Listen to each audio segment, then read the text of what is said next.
I promised it, here it is. And since this operation is only a fraction of the iceberg, I'm gonna keep this one short, and at least somewhat quiet, cause it's late.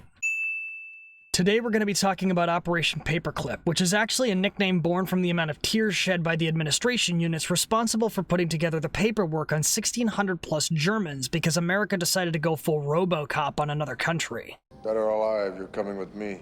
I know this is a step to the left from the usual, but it sets the stage for a lot of other videos I'd like to make, so let's travel back in time to 1944. U.S. Army Air Forces Commander General Harry Hap Arnold is aware that the United States is lagging behind in military technology development compared to the Germans. But we won the war. We had to have had the best stuff. First of all, I'm glad to see you can at least be quiet. And second, we had the most decent stuff. Even at the height of the war, the Americans and the other allies were pretty much staying ahead using radar, encryption, and other technologies, along with speedrunning the aerospace engineering tech tree. America's primary assets during World War II weren't technology and firepower, but communication, mobility, and mass production, and Arnold knew that. On top of that, they were concerned about Japanese developments. They'd already had to fight a technological uphill battle against the A6M0 at the start of the war, and US Army officers were about as ready to repeat that effort as they were to jump into a blender. Because of this, US officers started making a list of German weapons platforms they wanted to confiscate and bring back to the States for study. The program, somehow officially named Operation LUSTY of all things, was kickstarted in the spring of 1945.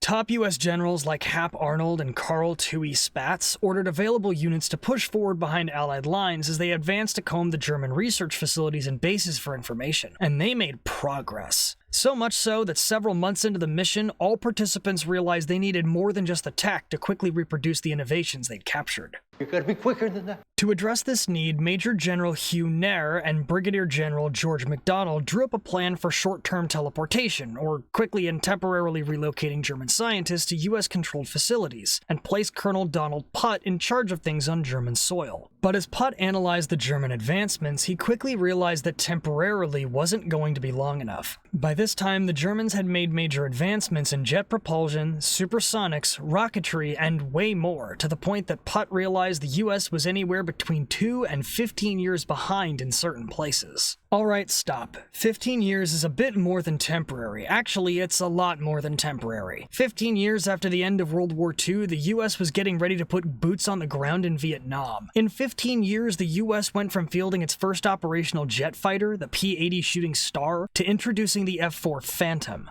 Hell, 15 years ago was when Nintendo started selling the DSi in America and Sony had just dropped the PS3 Slim, you get it now? You want to hurt me?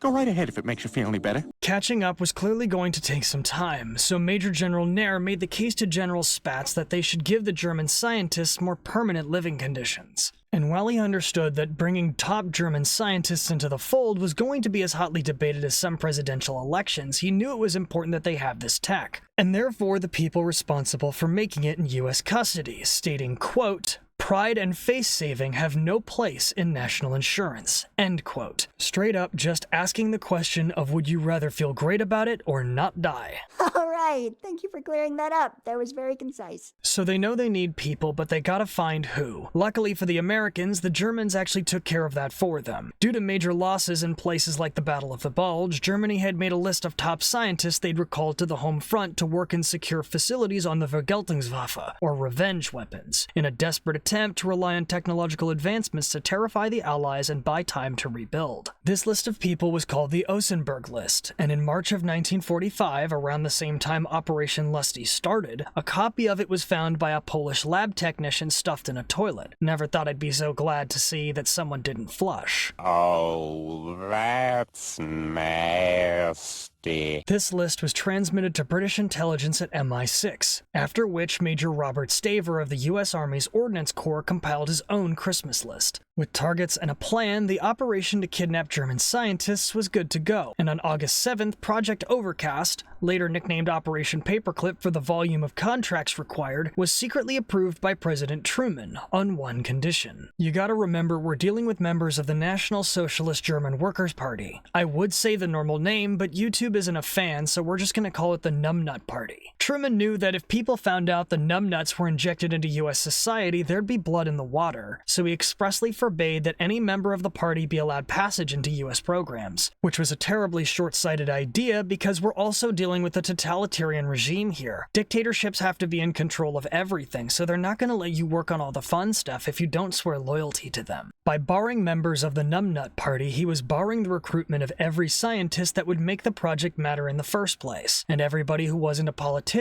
knew this wasn't going to cut it. And by everybody, I mean some of the biggest names in the US military at that time. These were people like General Patton, General Eisenhower, General William Wild Bill Donovan, the head of the Office of Strategic Services, which was the precursor to the CIA, and Alan Welsh Dulles, the future director of the CIA. These powerhouses all collectively ignored the order and decided they were going to recruit those scientists anyways, and just whitewash their records as required. This has to be one of the closest things I've ever seen to a military power coup in US history, and it was done exclusively to stick the finger to stupid political decisions. I recognize the council has made a decision, but given that it's a stupid decision, I've elected to ignore it. So they got to work. As Allied lines continued advancing, the US Army's Counterintelligence Corps was responsible for scouring personnel in POW camps, hospitals, refugee camps, and anywhere they could find for the German science people. And when they found them, they didn't take a whole lot of convincing because Germany was in ruins and getting desperate. People were struggling to feed their families, and the Soviets didn't exactly have the best reputation for treatment of prisoners. For example, one of their most famous scientists, a guy by the name of Werner von Braun, had actually been jailed for 2 weeks in March of 1944 by the super-secret numbnut police from saying that he'd rather be making space rockets than V-2 missiles. After that, he'd been subsequently stuck in a munitions factory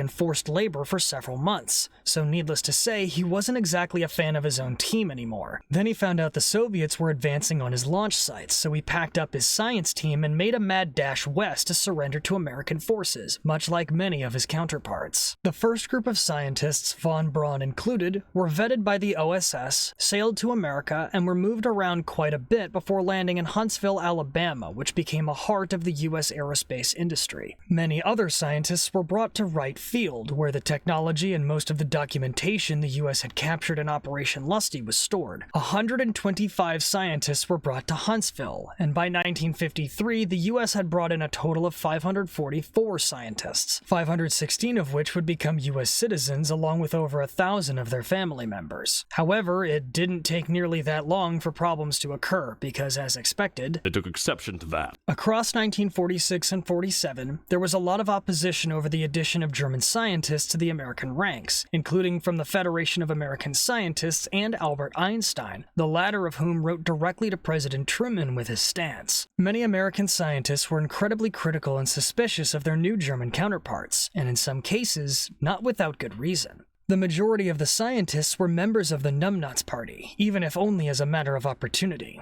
There were even a few members who joined the scientific ranks of the Backpfeifengeschichte, or Faces in Need of Slapping, more officially known as the Schutzstaffel, which included von Braun himself. No one was allowed to hold a top-secret clearance throughout the entirety of the work done, not even von Braun. However, over time, the skills of the German scientists would speak for themselves, and the Americans began gaining respect for their new colleagues when Rudolf Goethert fixed a malfunctioning wind tunnel at Wright Field. On top of that, the increasing threat of the Cold War and the Soviet successful nuclear testing would further motivate the normalization of the German presence. The Americans would come to respect their skills so much that the scientific teams of the US space program were entirely run by Germans until Apollo 11 landed on the moon in 1969. That's one small step for man, one giant leap for mankind. However, some controversy remains even today. Many people question whether it was ethical to allow numbnut scientists into the United States, considering both some of the histories of the scientists and that much of the assembly work on their designs was produced by forced labor. Since some of this labor had been supervised in the construction of V-2 missiles, and the slappable face rankers had actually threatened their rocket scientists with being forced to build tanks if they suffered any more launch failures at one point, they probably knew that their country was employing employing forced labor. However, due to being locked up in secure facilities, they were largely unaware of the scale of the labor force, including the concentration camps. It's also unlikely they were given a say in their choice of labor force because the Germans had started conscripting every male citizen from 16 to 60 they could get their hands on as far back as September of 1944. By 1945, if they weren't getting their labor from the women of Germany, there was basically no chance they'd get to choose an ethical labor source. And frankly, there are a lot of companies nowadays, especially car companies from both America and Germany, that leverage that same workforce to build their products at the time. And I don't hear anybody asking about forced labor when they fawn over a Mercedes, BMW, or a Mustang.